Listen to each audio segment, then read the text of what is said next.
5, 4, 3, 2, 1, fire.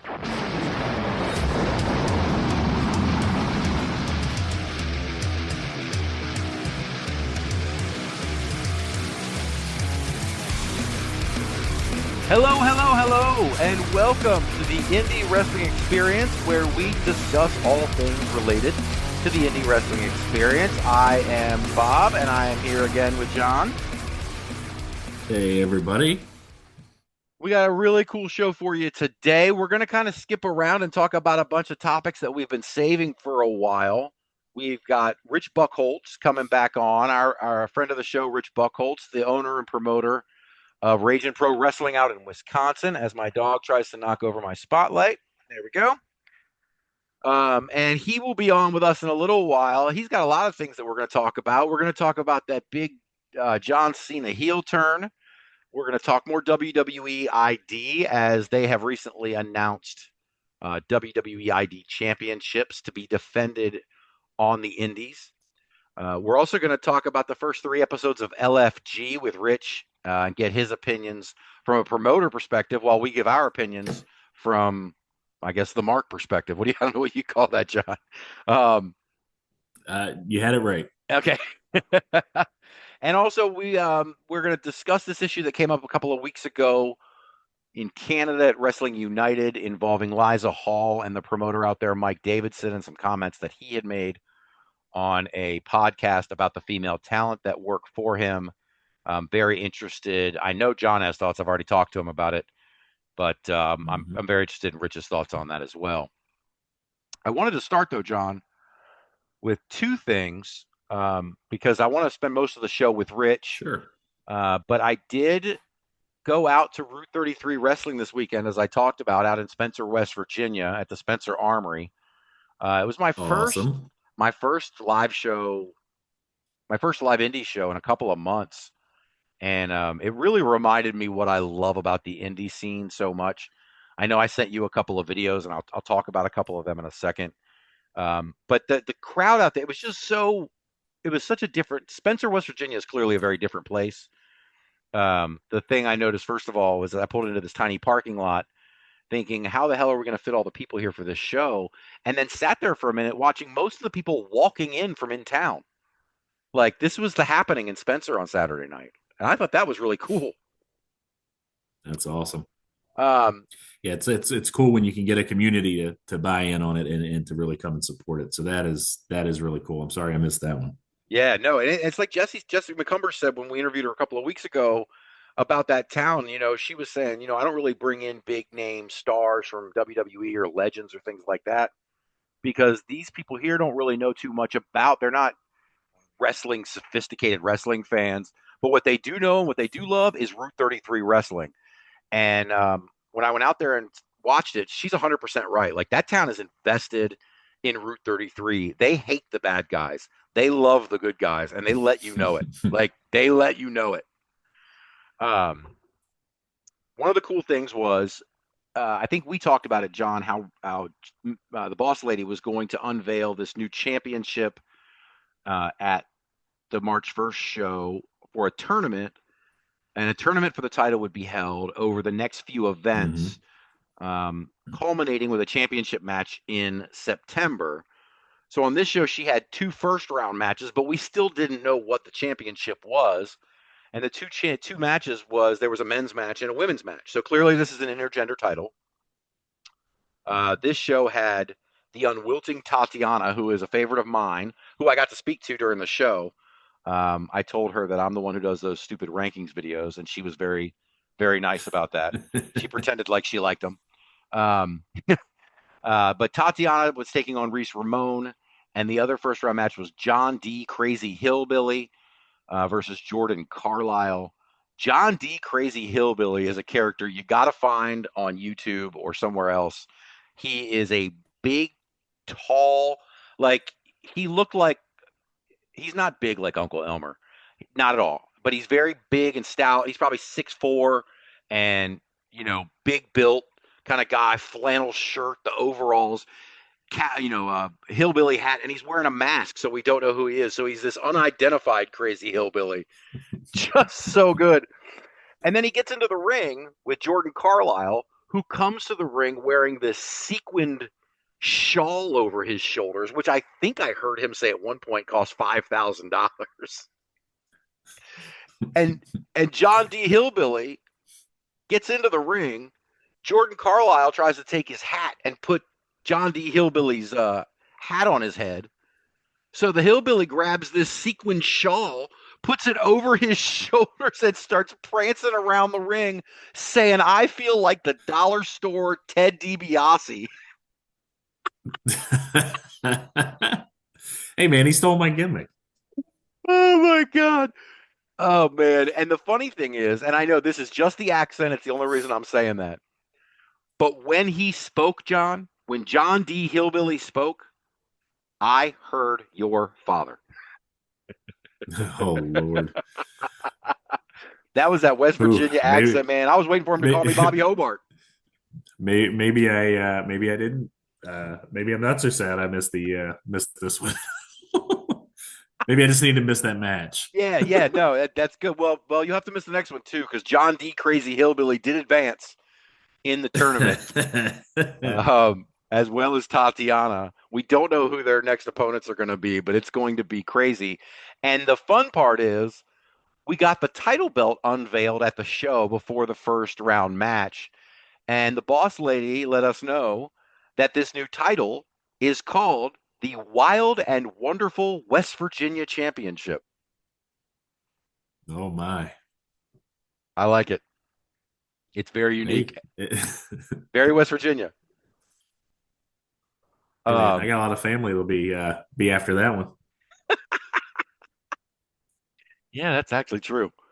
My God. Let me see. What else about this show? So we heard Jessie on here talking about how much she hates Michael Anthony.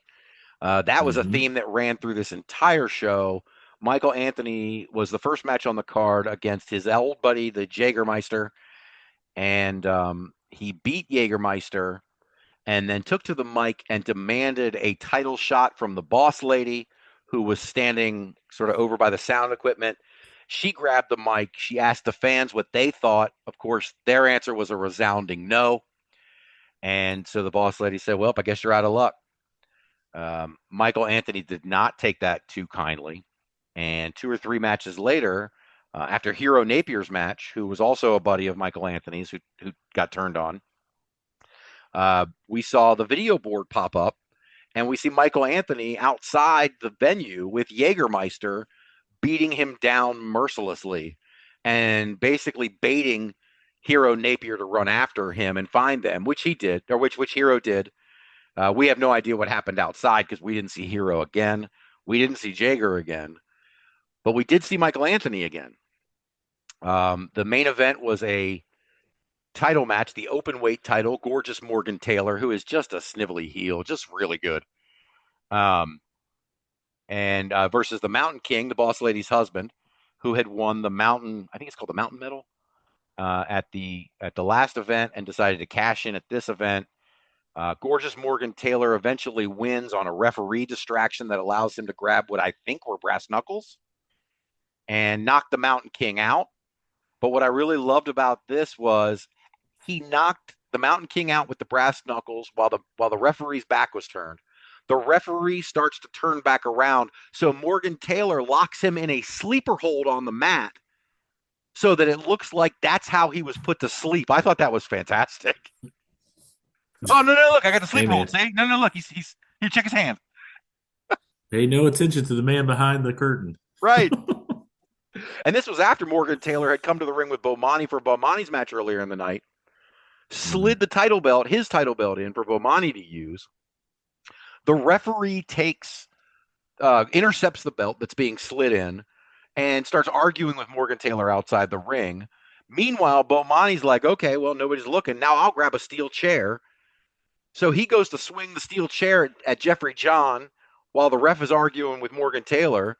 Jeffrey John ducks, chair hits the ropes, and ricochets right back into Bomani's face, which is one of my favorites. So there's a lot of Morgan Taylor on this show, and he's a good heel. I know Jesse expressed some some negative feelings about him and his title reign, but he is a very good heel. And Jeffrey John did call out Morgan Taylor, so that may be the next title match coming on May 3rd at their next show. But the last thing, and I know I sent you this video, so I'm curious of your thoughts on this. But at the end of the show, Gorgeous Morgan Taylor has defeated the Mountain King, but he and Bomani decide to just launch a post-match attack on the Mountain King anyway. Instead of a run-in from somebody trying to save the Mountain King, we got Michael Anthony back. Michael Anthony runs in, slowly walks in, and looks to confront Morgan Taylor and Bomani, but then immediately turns his attention to the Mountain King, the boss lady's husband, and just begins beating him to death. So, of course, the champion and Bomani, they're like, screw it, he's got this handle, we're going to take off. They flee to higher ground, and they're watching from almost back at the curtain for the rest of it. But Michael Anthony hits a pile driver on the Mountain King and just is just beating him senseless. Finally, the boss lady grabs a kendo stick, I do not know from where, grabs a kendo stick, runs into the ring, and takes a shot at Michael Anthony, which didn't seem, it was like a gnat landed on Michael Anthony. But it was enough for Michael Anthony to turn around, pick the boss lady up on his shoulders, and absolutely drive her through the mat with a world breaker slam. You saw the visual of that, John. What'd you think? It was a it seemed like it was much harder than needed to be. And I'll tell you what, she took it like a champ. But whew, I wouldn't want to be on the receiving end of that. It looked like he was trying to put her through the ring. It did. It was so good. And like I said, props to the boss lady, man. To get in and take a bump like that from a guy like Michael. Now, look, Michael Anthony's protecting her, so it's not like Obviously. She was in fear. But still, that's a big spot to be in with a big man. So exactly, and it shows her level of trust she has in her performers. Which is I think great. But yeah, that was a huge spot, and it looked phenomenal. Yeah. Anybody who hasn't seen it yet, it is posted on the Indie Wrestling Experience Facebook. And this morning, I did put it on TikTok to see what kind of reaction I would get. And it looks like it's been seen 10,000 times since this morning. So that's a pretty big spot. And I think people are reacting to it. There were a lot of comments on here. It's impressive to see. Yeah. There's a lot of comments on here like, how is this illegal? How is this allowed? Even though people know it's kayfabe, it's just the visual of it is striking. Yeah, absolutely. And which is what they're going for. Let's be honest. It's it's getting run. People are talking about it. People are viewing it. People are watching it. Hey, great job. Absolutely. Storylines are moved forward. There's anticipation for the next show. I cannot say enough good things about Route 33 Wrestling, just from top to bottom. They had a sign making station for the kids before the show. They could go up and create signs with markers and shit. Like, come on, man, that's great. That's how you keep kids engaged, and that makes parents want to bring their kids back. It's just a nice little touch that I haven't seen anywhere else. I haven't seen that before either. That's my kids are bigger, yours are bigger. But that's something obvious. Absolutely would have been great as my kids were younger. It definitely would have, like you said, it brings you back. It makes a repeat customer. The kids enjoy it. The parents find something that the kids will actually sit and do. Man, you got a winner. Jesse's doing big things out there, man. Yeah, absolutely. And so I highly recommend anybody who can get out to Spencer, West Virginia for one of these shows. They don't go 4 and 5 hours. Nice length show, decent little intermission in the middle. The matches are all really good matches. The storylines are fun. You get invested in the characters. And Like Jesse said, the bathrooms are clean, so that's also nice. She was right; they are That's clean. before that's before John D. Hillbilly gets in there. Oh, I can only imagine, man. Good God. Oh, Go early, go often, folks. Oh my God. All right. Well, so let's see. Before we bring Rich in, I think we got a few minutes before we bring Rich in. I wanted to make our YouTube recommendation for the week. I don't have any and new champions for the week. It's been kind of a hectic week, and the algorithm was being really weird when I was trying to pull the list up. So hopefully we'll have that back next week. But I do want to make this YouTube recommendation because John and I watched a really cool show from PCW in NorCal. It was their Rumble. I don't remember. Did they call it something else? It was just an episode. Right. It was listed as episode 4 and change. So fun show though. It was a fun show, and like we were talking about before we hopped on the air, it's difficult because we normally do these YouTube recommendations where we try not to spoil it, but I don't know how possible that is here. So I think we should just talk about kind of what we saw. It was a Rumble. It was a 30-man Rumble. I don't think there were any women in it. Yeah, it was a 30-man Rumble. And the one thing in the opening segments, they introduced some of the people. And Wild Buck James, who was a commentator and looks to be close to our age, right? Says he's training now. Yeah, every bit of it. Every bit of it. Yeah, he says been training 2 years, man. So, hey, he looked like he's definitely, paid attention for the first 30 minutes of that training. That's for sure. Dude, and the theme of the last few weeks has also been it's never too late for old Bob, for old John. I tell you, watch out, world. You got a couple of referees coming your way. That's it. Oh my God. So Backstage towel boys, man, train us up. Hey, that's about all I'm qualified for, even if I do go through training. You and me both. I can hand out a water bottle with the best of them. Who needs me to set up little sandwiches at catering? I can do that.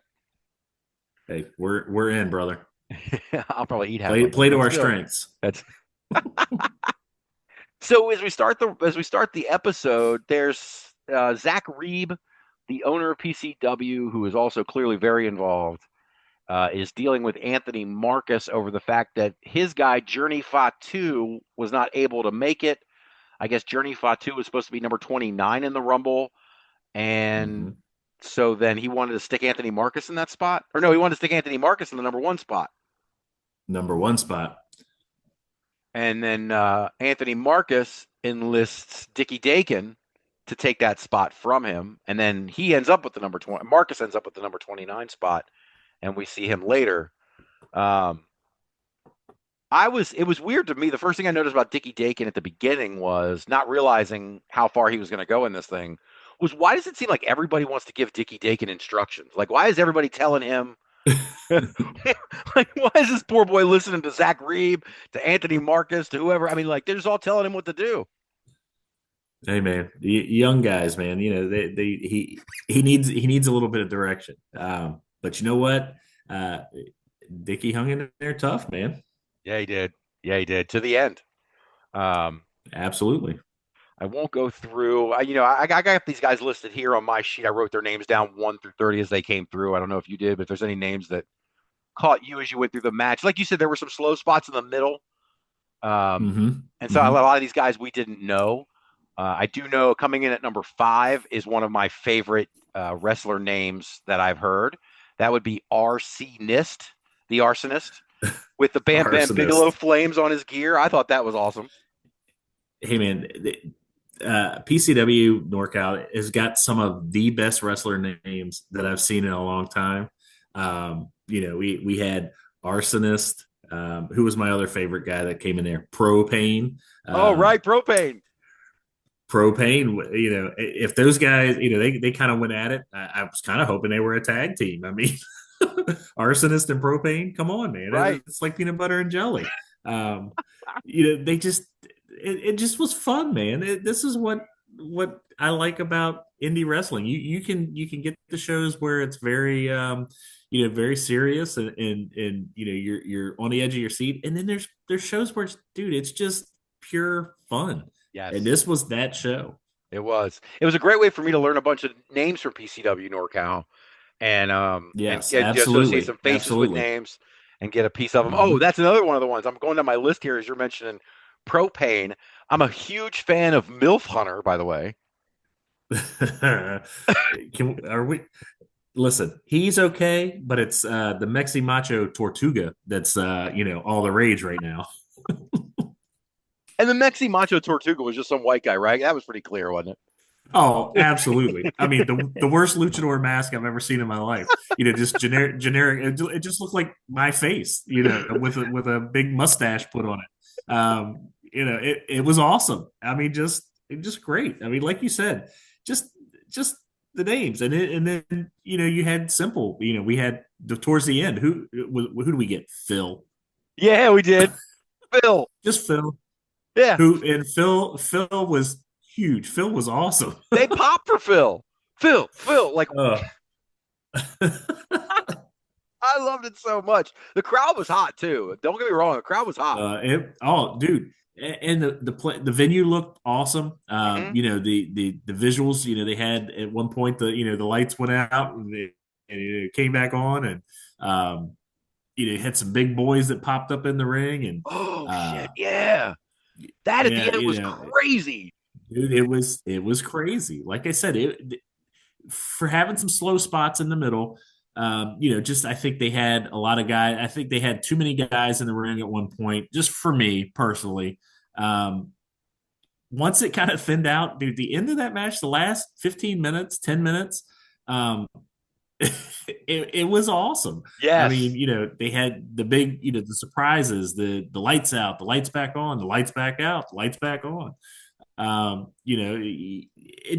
It was cool, man. It was just a ton of fun, and their champ, what's his name, Bad News Blakely, Uh-huh. that the NorCal Kaiju, um, that is a large man, That's a huge a dude. large man, And the guy who came out in the mask was may have been bigger. They're dude, huge and the men. fact that mask was one of the coolest masks I've seen in a while. Uh-huh.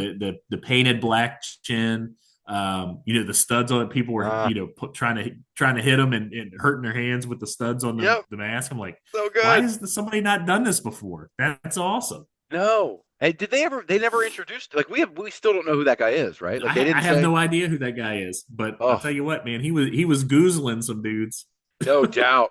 Oh my God, man. When he was choking Blakesley and Blakesley just choked him right down to the mat.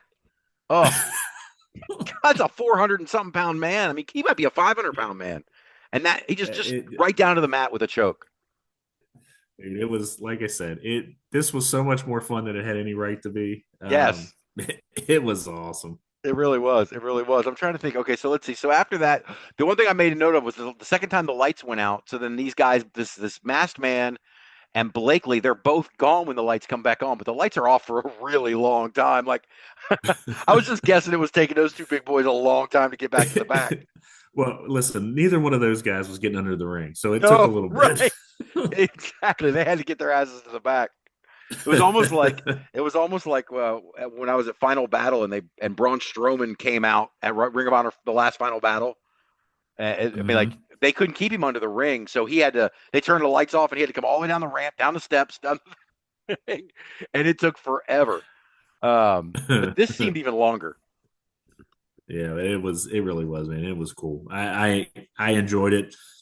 Like you said, it was a great way to get an introduction to the roster Mhm. for a first show that we've watched. And I'll tell you what, man, I'm in to catch some shows now. I'll definitely be looking for them. Especially I'm invested now. I need to see what Blakesley's going to do with this other monster. I'm down for two big boys throwing down, so I'm in, man. Yeah, and look, and um, they've got it set up. So this is one of those ones where I'm not going to worry about spoiling because, like I said, it's a rumble. But Dickie Dakin does go from number one all the way to the end and wins the damn thing. He eliminates Zach Reeb and Anthony Marcus at the end. And the reason I mention that is because you know that this match was for a title shot against Blakesley. That's going to take place April 5th at Extreme Measures, Dickie Dakin against Bad News Blakely.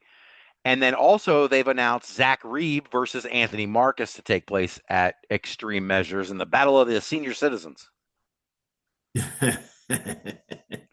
Hey man, I mean, listen, we're going to be training for our ref debut. I mean, that's the match at a little more slow pace. We might be able to keep up, man. Hey, look, if Wild Buck James can keep up at his age doing wrestling training, I think we've got a shot, man. I really do. Not to mention the fact that Zach Reeb and Anthony Marcus are guys our age. I mean, Zach Reeb was in that match for like 45 minutes. Yeah, he did good, man. Like I said, it was good. It was a lot of fun. I wanted to see just a couple other loose ends to pull up. I wanted to make sure I wanted to mention some people that, if I missed anybody that I wanted to mention, I did enjoy the spot with Sergio Santana doing the Santino 1 second elimination, talking shit all the way to the ring on a microphone and then getting eliminated. All so good. What else do I have? Oh, another name that I liked is not Johnny Fuego, but Johnny Fuego.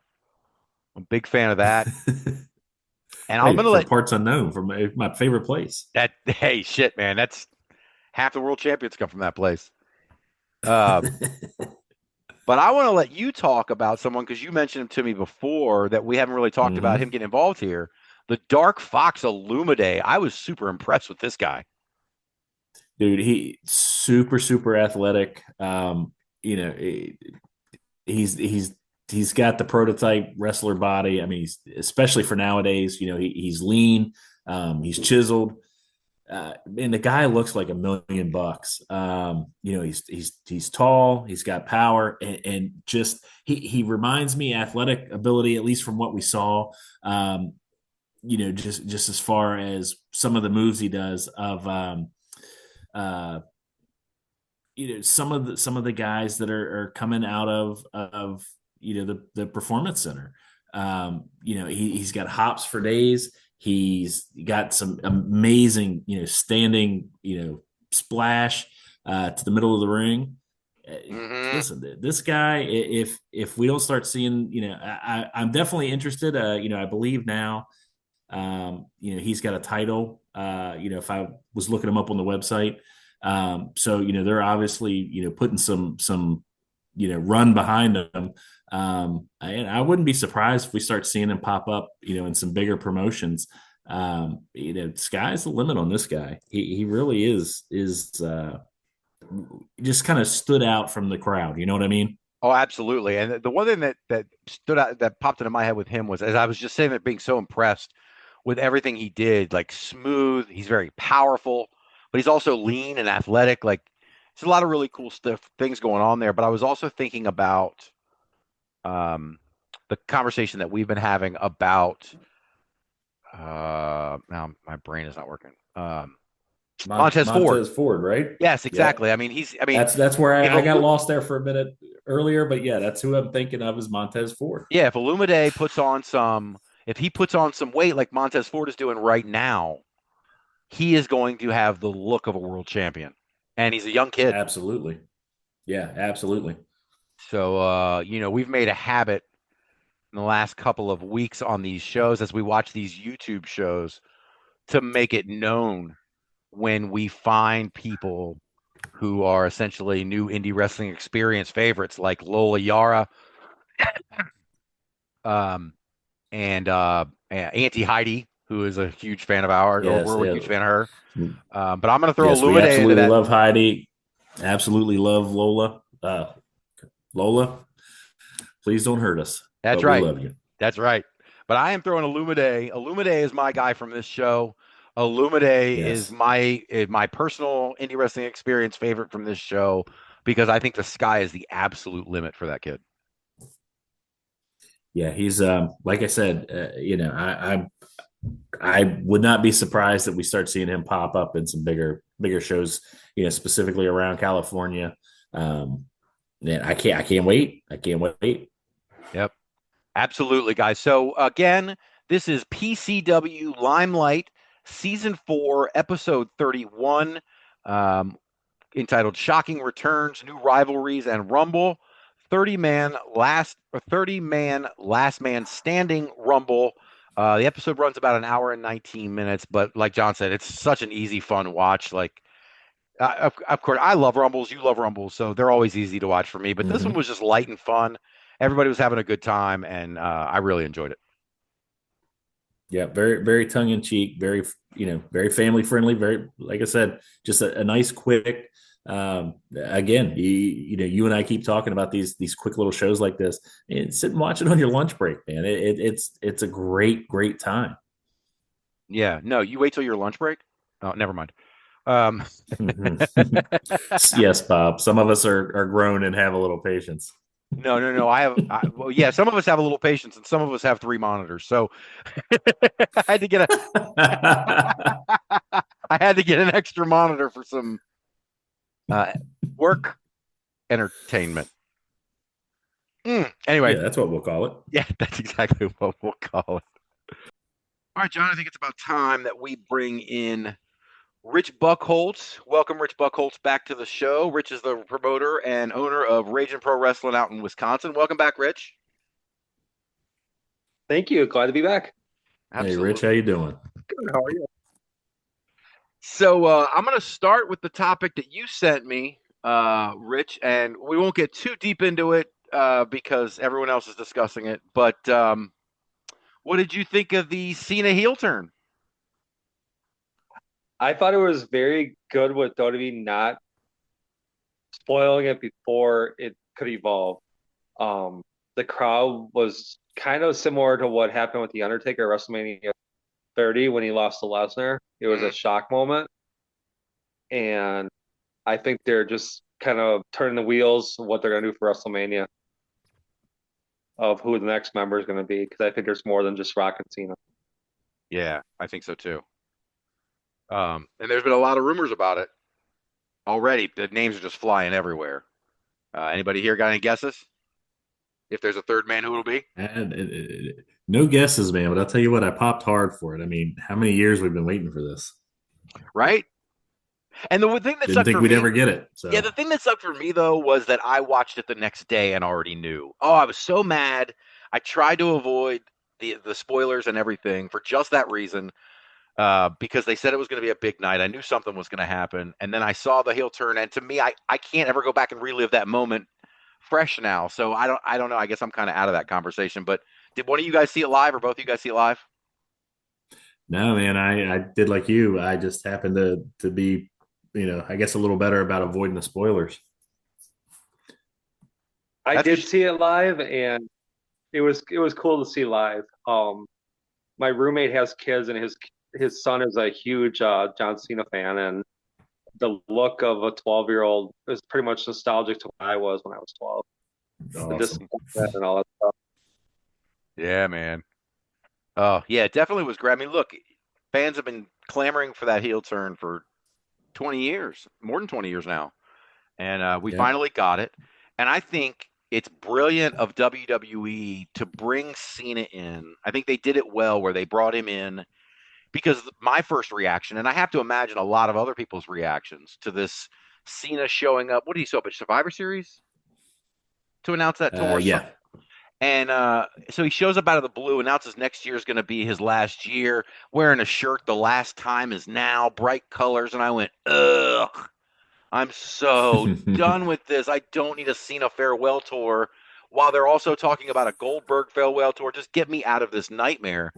And I think they set it up on us that way really well to set up this heel turn, because if Cena's farewell tour is the heel turn, hell yes, I am all for it. Yeah, I'm in on it. So I'm definitely interested, man. Like you said, lots of rumblings about, more to come. Who do you guys think, man? Because I can't even. My mind is still so blown with Cena. I can't even begin to think. I was telling Bob, I think it's going to be Stone Cold. Oh, That would sorry, I be just awesome. made a mess over here. Right. I was thinking the same thing because Rich mentioned that to me earlier, right? But then, just like earlier today, someone posted. Do you remember when The Rock beat up Cody in the parking lot in the rain? And they had the trailer behind him before WrestleMania 40, and they said, "Look, Cena and Stone Cold are on the tractor trailer back there. They never do anything for no reason. You're going to see these guys at Mania." Well, we saw Cena, but we didn't see Austin. And could this be a year in advance preview that it's going to be Cena, Austin, and Rock? Holy crap! Ooh, I would be there for it. I would have a lot of interest in that. Mm-hmm. The other names, 20-year-old me would be very happy. hell yeah, man! Austin lives very close to Las Vegas. Right. So cool. Oh, So cool. I can't wait.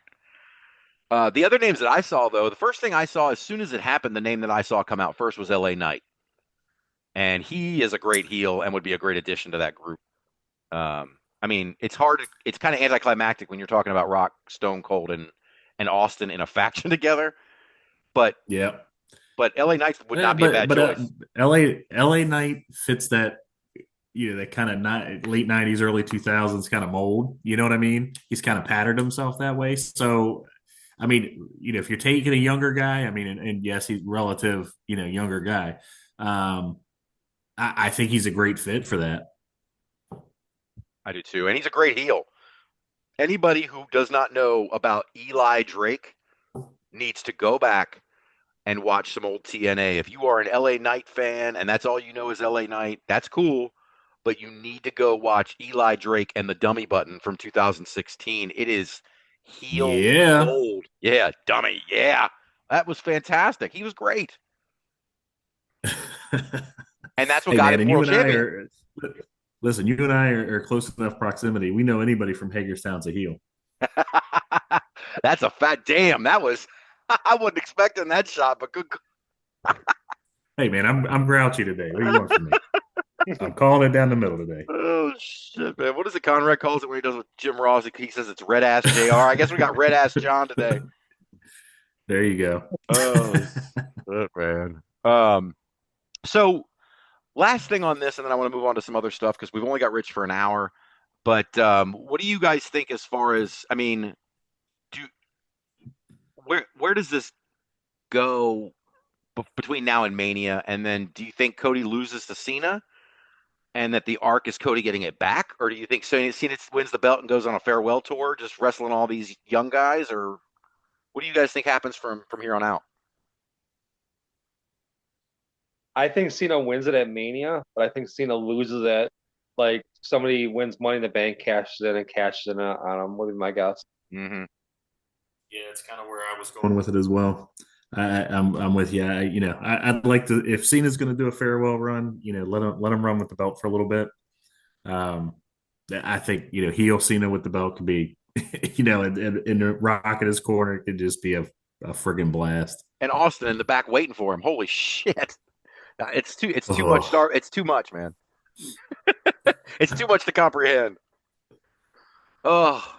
Well, I want to move on now because as we're talking about the great stuff that WWE is doing, I want to go back to my favorite topic, which is WWE ID. Because every week new stuff comes out about it. Now, John, you and I have put this topic off for a couple of weeks. So it's not like this is brand new news, but the story that I put in the run sheet that we were going to do a couple of weeks ago that's still sitting here was WWE Chief Content Officer Triple H took to Twitter and shared a picture in which he posed with the men's and women's WWE ID championships. He stated that the titles would spotlight the best of the best on the independent wrestling scene. WWE ID responded to the post and stated that the first champions would be crowned in a tournament across the top independent wrestling promotions. The titles will then be defended on the indies. I want to start with Rich on this. What do you think of ID championships and that they say they're going to be defended at, quote, the top independent wrestling promotion. My first question would be, what are your qualifications for the top companies? And then what is the availability of the talent? Mm-hmm. Because like, if you're going to be the champion of the ID program, it could limit your other bookings to other places. Like, there's talent that could end up hurting themselves by having this. Yes, that's true. I hadn't thought about that from that perspective. I that was the thing that caught me. What are your qualifications for top? And maybe I'm a little snarky today too, because my response to that when you asked that question, Rich, was the only qualification I can tell is going to be a bunch of ass kissing is all it is. I mean, whoever can kiss up to WWE, kiss the brass ring, is going to get these what are supposed to be favored spots with WWE ID, like they're bringing this wonderful thing down into the indies, and that's my opinion on how it's going to be set up. I mean, what do you think, John? I'm kind of wondering. I know they've got as far as the ID program. They've got their ID schools. Are we just basically going to call the top indie promotions? The promotions that these schools are mainly feeding into. You know what I mean? Mm-hmm. Is that kind of their way of saying, okay, well, we're going to build these few, to be our quote unquote, top indies. If that's what they're going to try to do, I would think a lot of guys like us that are into the independent scene are going to push back on that. I don't think we're going to like being dictated to, or the masses are going to like being dictated to as to, we're going to tell you, where the top spots are. It's just kind of, if that's where it's heading, it just kind of leaves a bad taste in your mouth. Yeah, and I'm a contrarian at heart, and I mean, my first response to that is, well, screw it, I'm just going to go to all the places that aren't sucked into the WWE system because I want to just fight the power because that's me. But my point is, like, there's got to be a bunch of other people who had that initial reaction. Well, if WWE is going to take over Beyond or Imagine or Wrestling Revolver or whatever else, then screw it. I'm out of there. I'm not going to go there anymore. You think a lot of fans will have that? You think that's the pushback you're talking about? That's exactly what I'm talking about. I think it'll push. Hey, obviously you're going to get some fans that may not have been into those indie promotions because they see WWE name attached somewhere. But I think you're going to see a lot that'll kind of peel off and find some other promotions, outside of this conglomeration that's kind of forming, and kind of find their own little identities and niches, just like we always have. Mm-hmm. Yeah, I mean, I've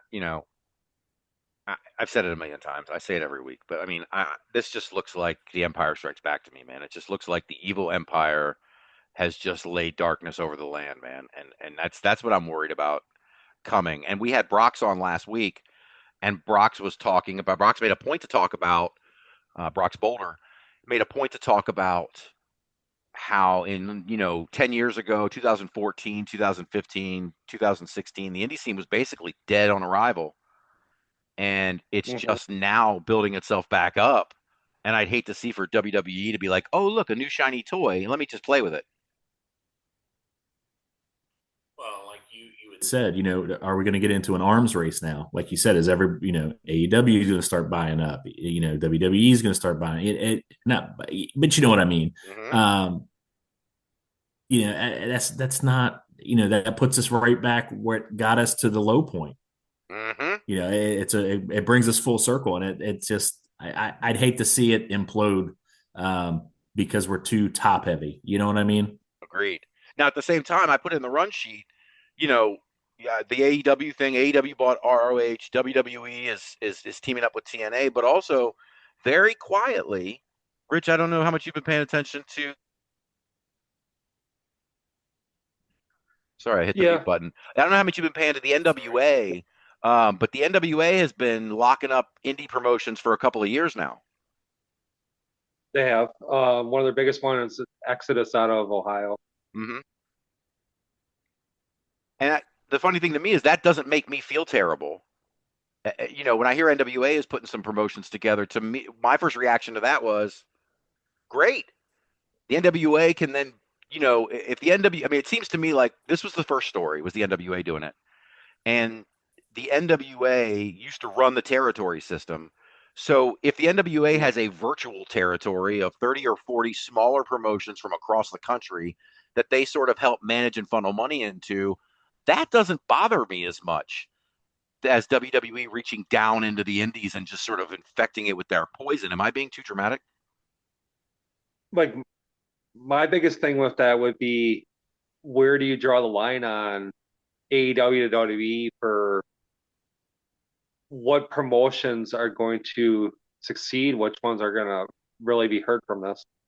You mean the indie promotions? Yep. So, like, from the sounds of it, WWE ID sounds like it's going to be former WWE training schools.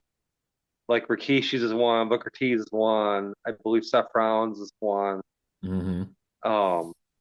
So a lot of it's just based on that. But the thing is that those places are going to be WWE, where if somebody gets a tryout for AEW, are they still going to be part of that group Right. if you're in that school?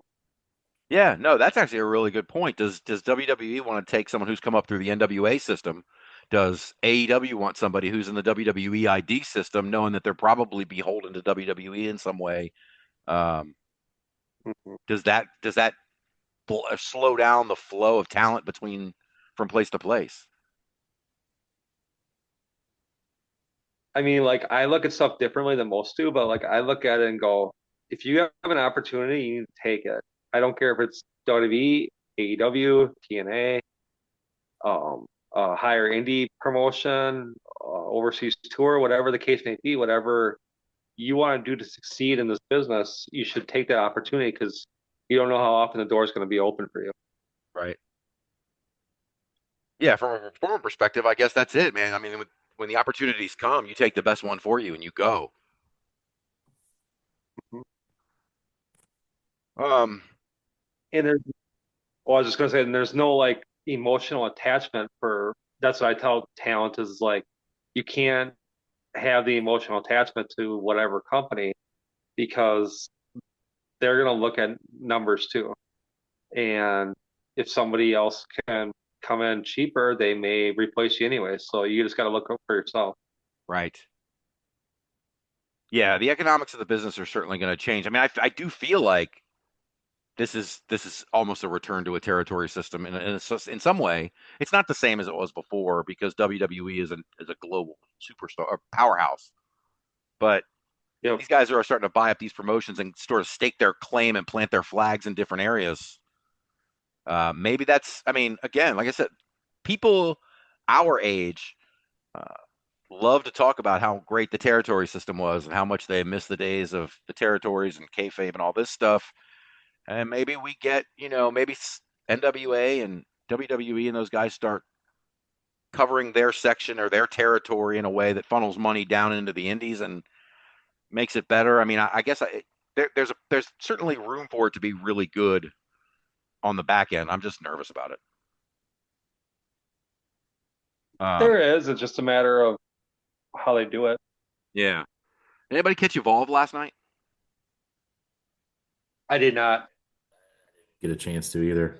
I watched the first match. So I watched Survivor last night, and when Survivor got over at 9:30, I turned on Tubi and watched the first match. But there's some PC talent there, and then there's some indie talent. There were guys like, I'm trying to remember now. I know Ricky Smokes was one guy that appeared in a 6-man tag in the main event. But they were using their indie names, which I thought was interesting. Now, there were PC talent there who were using their PC given names.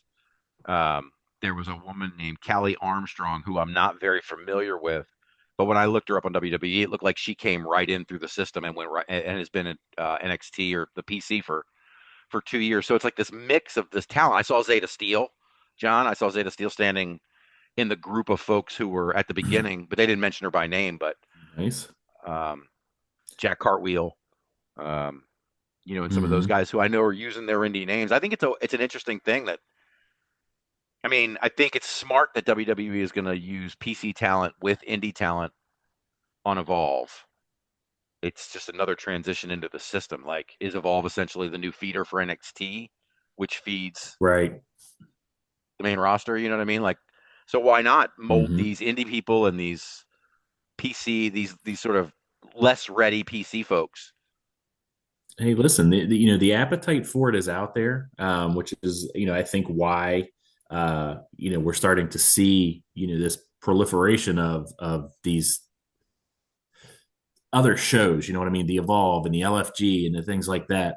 The appetite is out there. The wrestling universe, if that's what we're going to call it, wants to consume. This is kind of a watered down way to get them into the indies. Let's just kind of hope that this sparks some interest and they go out and see what else is out there. You know what I Mm-hmm. mean? Yeah, I thought that was my job.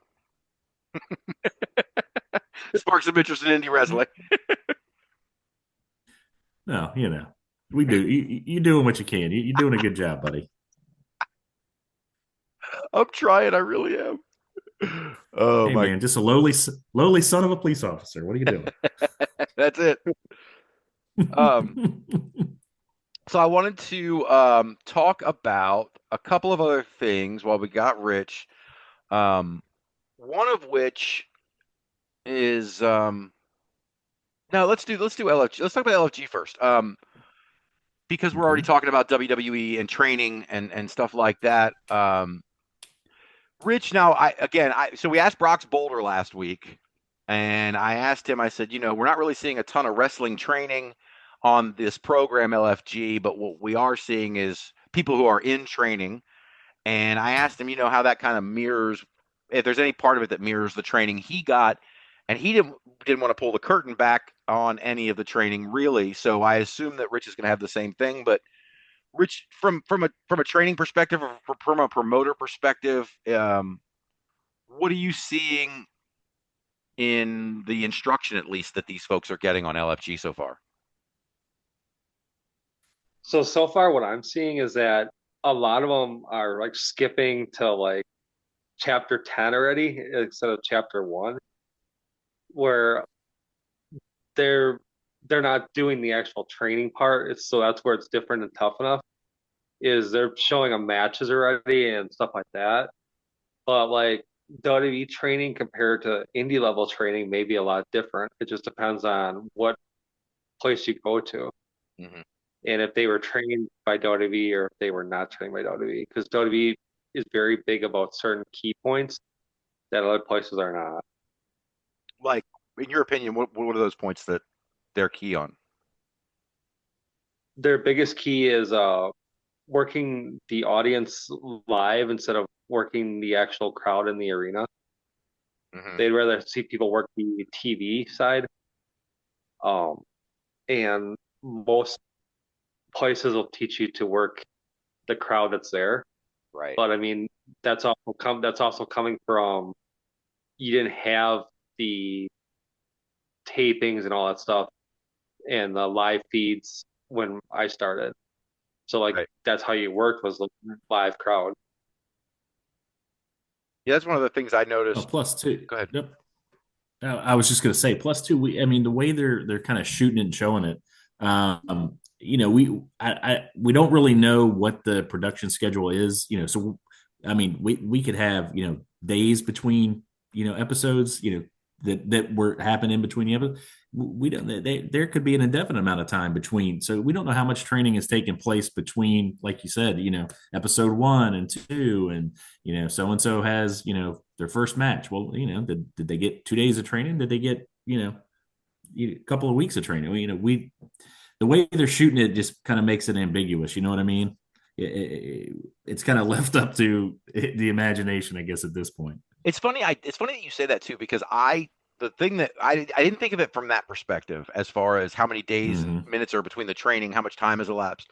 But that same thought I did have watching the matches. We're not seeing full Mhm. matches at all. We are seeing Paul Heyman ECW curated matches to highlight the best parts Right. of these matches, and we're not seeing all of the fuck ups, the botches, the little in between shit that they edit out. They're just putting it together. These matches are a package. They're not full matches. Exactly. Absolutely. Mhm. But with what we've seen in the full matches, I think there's a lot of really impressive people that have there's a lot of really impressive people on this show, the contestants so far. Did any of them stand out to Like you I said, guys? they for one way or another, they all stand out. I mean, they really Yes. do. Yep. It's even if however you want to rank them, wherever you put whoever's at the bottom of your list is still somebody that to me jumps out and looks like a wrestler. Now, whether they can get it all together and make it work, but just physically looking at what I'm looking at, I mean, they, like you said, they're just impressive, man. Hmm. They are. I mean, when Booker T said that Anthony Luke was showing signs of The Rock the very first day, he wasn't wrong.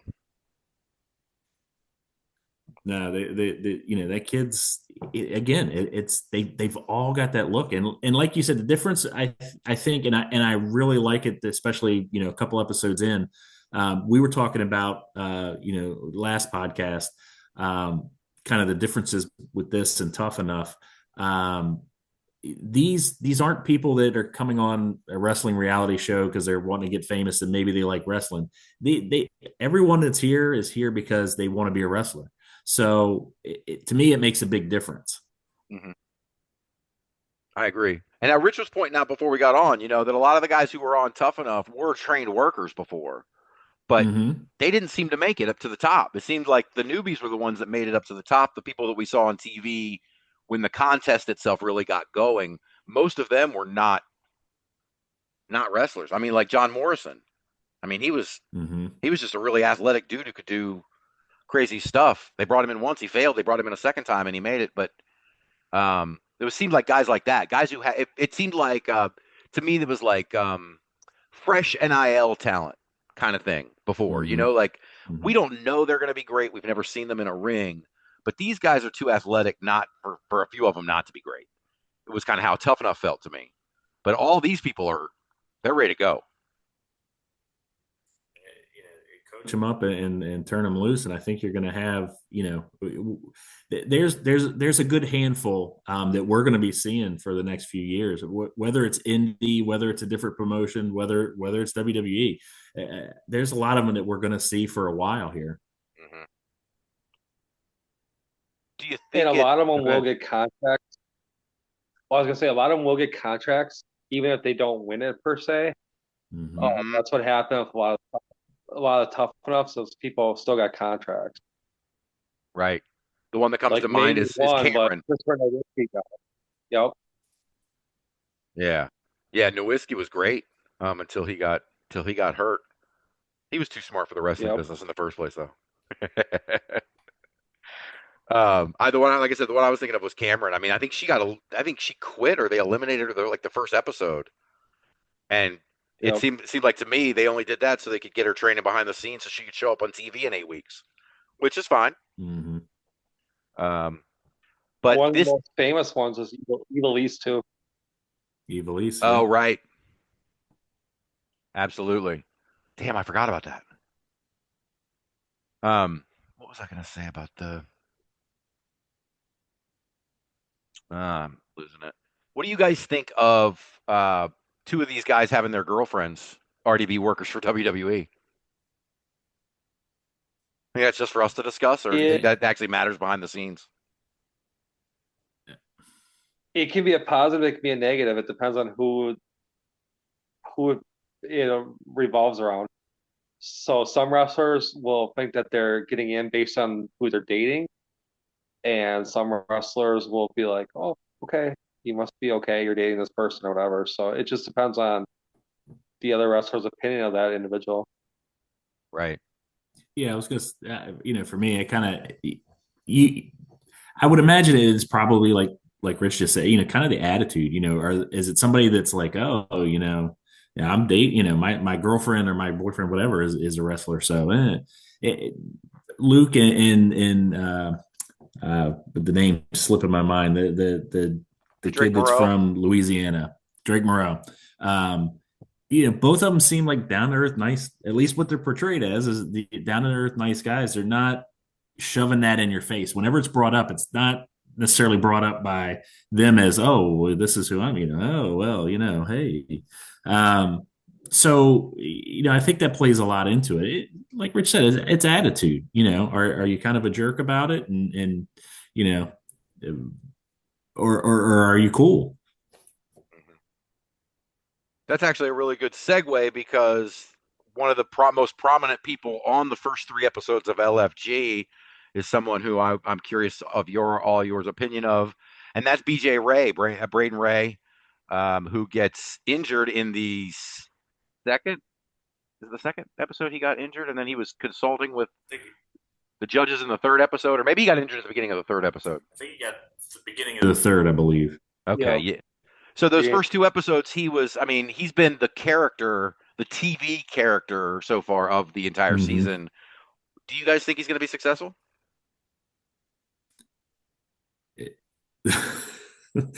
We're talking about BJ Pewter, right? That was exactly, I had the same thing in my notes. That's exactly what this feels like, is Daniel Pewter. I think they're absolutely just kind of setting him up to be the bad guy for the show. You know what I mean? Remind me, there was it a Tough Enough, or there was some show that he was on, and also the kid that's replacing him was on, because I know they're both from Duke, and it was some obscure WWE show that they had that was on for a minute, just bringing these new kids in. Forgive me, I'm going to have to go back and see if I could find it. And I just remember watching it thinking, man, this kid is an a-hole. But that's not necessarily, if that's the character he's going for, he is doing a damn fine job. Yeah. Rich, your crowds could naturally hate that kid, right? Oh, 100%. It's one of those things where you gotta separate the character from the person, and I don't think there's a difference at the moment. I don't think there is either, especially considering whatever his the guy who replaced him was talking about at Duke, how he was just lazy and talked too much shit and didn't even really want to be on his team. So yeah, I got to imagine that's at least a decent part of who he is.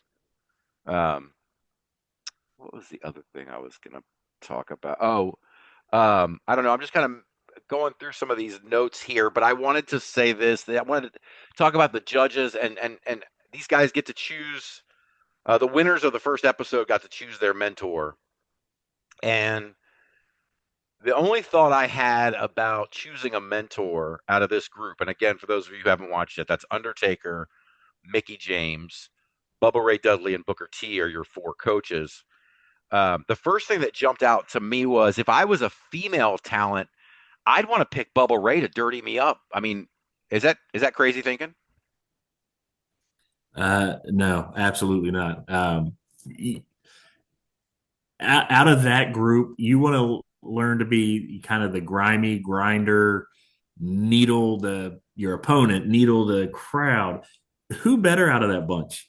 I mean, you tell me, who better out of that bunch than Bubba Ray? Nobody. And the one that's popping into my head, the one that's been on my mind the last 2 episodes, is this girl from the Ukraine, Zina Sterling, with her bubbly little mini skirts and her terrible promos. Like, I would love to see Bubba Ray turn her into a nasty, violent heel. Like, that would just make one who just talks shit to the fans, that would just make my day.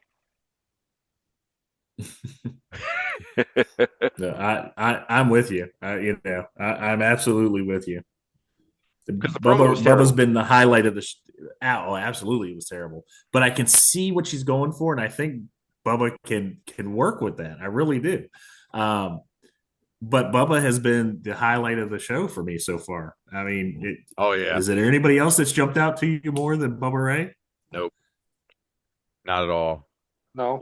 Rich, how is that for like Bubba? Is that the way Bubba's sort of old school? Like I guess I'll point out the not shaking hands at the very beginning because I don't want to know your names and the the way he's sort of been torturing BJ Ray at every moment. Is that just an old school mentality or is that Bubba mentality? A little bit of both. Bubba comes from the ECW logic of we were nobodies and we became somebodies. And a lot of these people just like tough enough. They don't like the fact that these people are pretty much jumping ahead of the curve. Right. Do you, So do you think there's going to be less of that than Tough Enough with this setup with all these folks already being at the PC? Or like I said, with these two guys who have girlfriends already in the system, is that just inevitable anyway? People are going to look at these 16 folks a different way regardless. I think you're going to be looked at regardless of a certain way.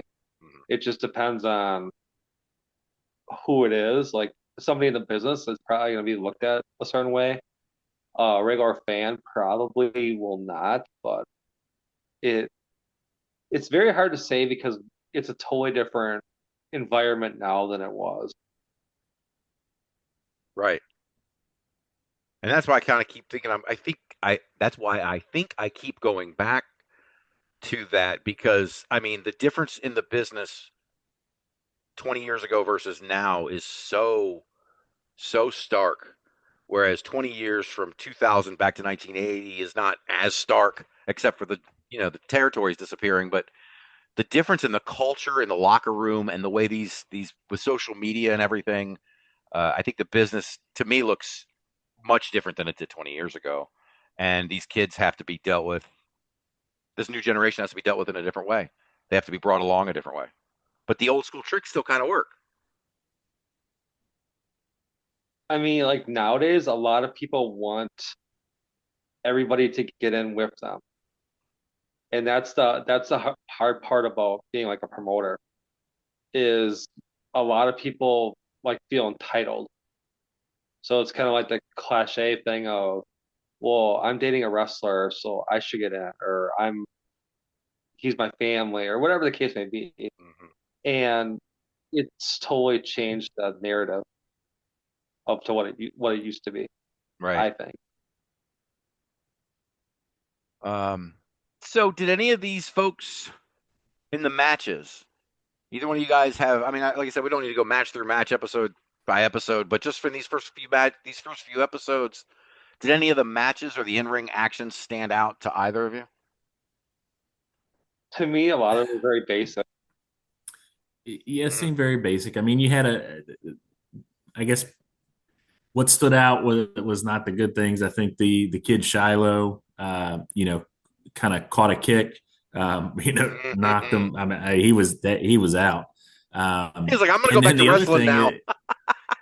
yeah, I know. Come on, man, it's such a wrestler, right? I love it. Um, and the other thing that I thought she did a pretty good job was the kid Danny. When she kind of got the Undertaker's approval for the Hell's Gate. It didn't look horrible when she put it on, and it kind of played into the match. She beat the girl, or the Panina. rugby player, Benina, who I'm in love with. I can't wait to see more of her. But it looked feasible for her to kind of slide that on and do what she did. So there's things that look good. I mean, there's some spots that okay, for better or for worse. But I'm like Rich. It's just very simple, which at this stage they should be. And we're getting the, like you said, the packaged, uh, the kind of the promo package match, the best parts of it. So they're not showing the things that are making them look terrible, and they're highlighting the things that they do pretty well, and uh, right now it's working. Yeah, how about you, Rich? Anybody stand out to you? Nobody yet, but like they've only featured a couple people on there, so it's kind of hard to. Mm-hmm. I want to see more than just them having matches. I want to see their character outside of the ring. Yeah, no, that's fair. And not only that, but the episodes 2 and 3, they had matches and they had the same people in the Because matches 2 weeks in I a row. look at it and go, what's up? Oh, sorry. I think we must have had a delay there. I was just saying that I think that some of these people, they recycle talent from episode 2 into matches in episode 3, and there's like 9 of these Yep. people we still haven't seen in the ring.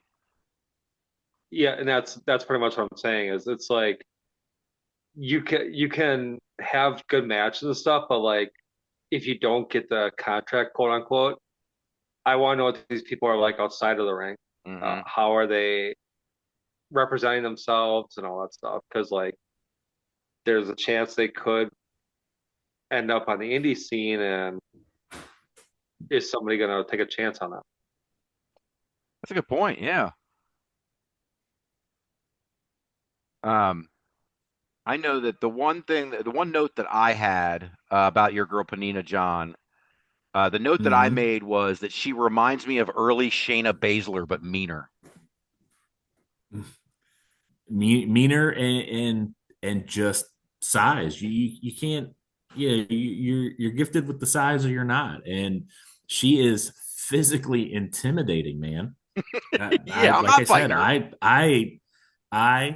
I'm down for it, man. I'm all in. I'm calling it now. I'm on the bandwagon. That's awesome. That's so good.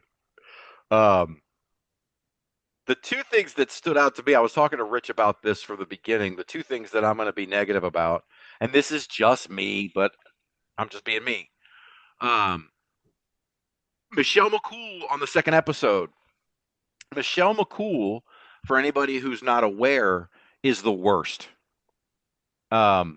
Just the worst to me. She could never cut a promo. All of her matches to me seem to be very scripted and practiced. They had to bring in Layla just to make her kind of interesting on the back end. And now the story came out today. Not only was she not only did she make a guest appearance on the second episode or the third episode, but she has already been announced as Mickie James' replacement for season 2. Okay. Yeah. Yeah. Now, Rich, you had an idea on that about why that might be or how they might play that out. They're going to play it out Undertaker versus Michelle McCool. Yeah. And that's cool. I just like I said, I'm a big Mickie James fan too, so this is probably also part of it. Not just, Mickie in the ring, but like I was telling Rich before he got on the air, Mickie, women like Maria Kanellis, Lisa Marie Varon, Victoria, they've been out there fighting for women in the wrestling business, behind the scenes, stuff you don't even necessarily hear about all the time, for 20 years. And I have an enormous amount of respect for those women for that. And I don't know. I feel like, to me, it seems like that's the kind of person that you'd like to have at the Performance Center helping these ladies get better. Maybe I'm wrong. From a match standpoint, I would be 100% right. Yeah. But also from the perspective of a woman, a woman handling herself in the business. Like, I feel like Mickie James has way more insight into that for the women who are interested to ask than Michelle McCool, who, yes, I know I'm being reductive and being an asshole on purpose, but for Michelle McCool, who just married up. I would agree with that. The other bugaboo that's driving me crazy, and this is another personal preference thing, but Jeremy Borash on commentary is grating to my ears. I don't know. How you guys feel about Jeremy Borash? He's Jeremy Borash is there. He certainly is. And maybe this is my fault again, but to me, whenever I hear Jeremy Borash or Josh Matthews on commentary, I think of the worst parts of 2016 TNA. And maybe that's not fair to them, but they were the voices of the worst time in that company, man. Them and the Pope. Oh, Lordy. There's a blast from the past. Okay, so any other thoughts on any of these? I want to talk about this real quick, and that's Road Dogg doing promo class. I mean, I don't think they could have picked anybody better. And the first line that came out of one of those promos was, "You look like a Mike Tyson bobblehead." That shit that popped me. I loved it when they said that. They immediately went right to Evander Holyfield's son. Right. I didn't even notice that shit. Oh yeah, they cut right to him, and he was just giggling. So it was great. That's fantastic. Oh God. From a promoter perspective, from someone who's seen hundreds of shows, run a dozen or more shows, you've seen guys come in and cut promos that are awful, that are great, that are everywhere in between. What did you think of some of the clips of the promos that we saw from these up and comers? I thought they were good for the simple fact that they didn't seem like they were rehearsed. A lot of times I'm so used to like the WWE pretty much force feeding you promos to say.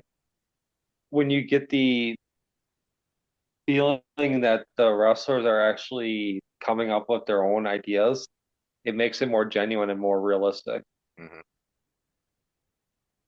Yeah, and that's been the knock on WWE for years.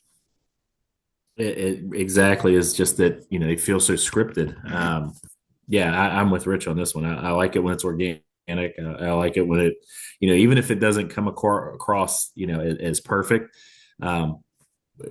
How many times are you perfect in everything you want to say? I mean, I know you are, Bob, but of course, the rest of the real world, I rarely get out what I need to say without it sounding like a mush mouth. So, yeah, that's true. Oh God. Yeah, and then you're right. I mean, that brings me, as you guys are talking about that, the thing that's popping into my head, because I am a broken record, but I go back to WWE ID and this whole idea of them infiltrating the system, and then I'm starting to say, is scripted indie promos going to start becoming a problem as WWE puts its fingerprint on the indies? We're going to start seeing WWE scripted promos and guys standing in the back horizontal to the television but pretending they're watching it. I mean, like, or am I just, again, going too far? It's possible. It's absolutely possible. Yes. Oh, man. Well, let's see. So any other thoughts on LFG, guys? I know we only got Rich for about 15 more minutes, but any other thoughts on LFG so far? Other than I'm enjoying it so far, no. I'm going to keep watching it, even if I got to watch commercials. Yeah, right. Yeah, you mentioned that Drake Moreau kid. This will be my last thoughts. That Drake Moreau kid, I think, coming out dancing and doing the thing, man. I mean, I think he's gonna really have something as soon as he turns his character on really well. Yeah, I think he kind of that the first episode they weren't I had him at least my little nobody ranking just because he didn't pop that first episode or two. But man, he's a good looking kid. He's a big kid. And man, he's got personality for days, man. I liked it. Mm-hmm. Yeah, he really does. Oh, so go ahead. So the last thing that I started, John, talking to Rich about this before you got on. I was trying to get him up to speed at the very last minute on this issue with Wrestling United in Canada. Mm-hmm. I don't know if I play these, if you guys will be able to hear them, because Rich, I sent you the tweet, but you weren't able to listen to the clips, right? I was not, so I wasn't sure what you were talking about until you filled me in. Yeah, so I want to see if I can play it on here and anybody can hear it. So to set this up, there was a tweet from a wrestler named Liiza Hall on February 18th. So like I said, these topics are a couple weeks old because we pushed them off. But February 18th, there was supposed to be a Wrestling United show called The Night the Game Changed at the Park Theater in Winnipeg, Manitoba, Canada. Liiza Hall, who made the tweet, was supposed to wrestle Megan Bayne. And the tweet says, "Unfortunately, I will not be appearing in Winnipeg on Thursday. I won't stand by while a promoter goes on a podcast and degrades the women he works with. Women in this industry work insanely hard to be seen as equals, and we deserve to be respected nothing less. Right after that, the show was canceled, and there was an Instagram post or a Facebook post the next morning that Mike Davidson had stepped down or that they had accepted his resignation, but I think those have been deleted. So then obviously, like I said, John and I start going around trying to figure out what was it that they said that was so bad. And let's see. You probably can't hear it. Oh, hold on, pause this. Were you guys able to come on, pause this. Were you guys able to hear that it played through? No, not really. I mean, I can hear it playing, but I can't make out anything. Gotcha. No, Okay. I couldn't. Yeah, and that's fine. And so I wasn't sure. I should have tested the audio on how to get this on here first. So I apologize. But so essentially, John, correct me if I'm wrong, but there were two clips that John sent me, and one of the clips was Mike Davidson essentially jumping into a conversation where they were saying they were talking about Silesia Sparks and how they like to watch her run around in those little pants all day, and they said that the match was put in the popcorn spot where it belonged, and that any more than one women's match on a show is diminishing returns because nobody really essentially wants to see too much of that. And then the second comment that was made later was a shorter comment, but Mike Davidson was heard on the podcast talking about the Megan Bayne Liiza Hall match, and someone asked him what he would be doing on Saturday, and he said, well, he was going to show up, drool over Megan Bayne a little bit, and then do some other stuff. That obviously created an uproar. People talking about it's first of all, it's gross that you're drooling over anybody and talking about it publicly in the first place. But the fact that you have a wrestler that you're drooling over who you are actively booking for a show that's coming up is even worse. And Rich, I'm really interested in your perspective on, well, my description of what you've heard. But from a promoter's perspective, how do you feel about comments like that? It can never happen. It can Right. never happen in a lot of different senses because women have really thought to move up in the wrestling world where, like, back when I started, you would hear these kind of comments. And it's not fair on any level because there's a lot of times where the women matches are actually better than guy matches. Oh, yeah. And Agreed. and like the amount of work that they put into these matches is insane. There's been more, I would say, since AEW has become in existence. I would say there's been probably just as many or close to as many women signings as there's been guy signings for both companies. Mm-hmm.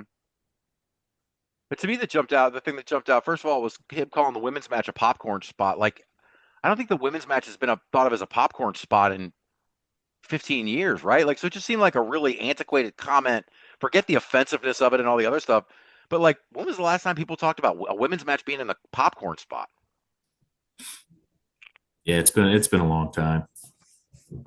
Like, it's just antiquated thinking in the first place. It was stupid what he said. But so like I said, I saw one of the tweets that somebody was saying, it's disgusting that you're here talking about drooling over a wrestler that you're actively booking for an upcoming show. Rich, to you, is there a difference between drooling over somebody who's going to be on a show for you Thursday versus somebody who you haven't booked yet or somebody who was on a show for you 2 years ago? Is there any difference? There's a huge, like, you can't do it on any level, but it's one of those things where these wrestlers are counting on you to be professional. Mm-hmm. Like, a lot of these people, I have their personal information. Mm-hmm. Like, you cannot act that way on any level. Right. Yeah, no, it just I don't know, the whole thing struck me as weird. But then, like I said, they canceled the show.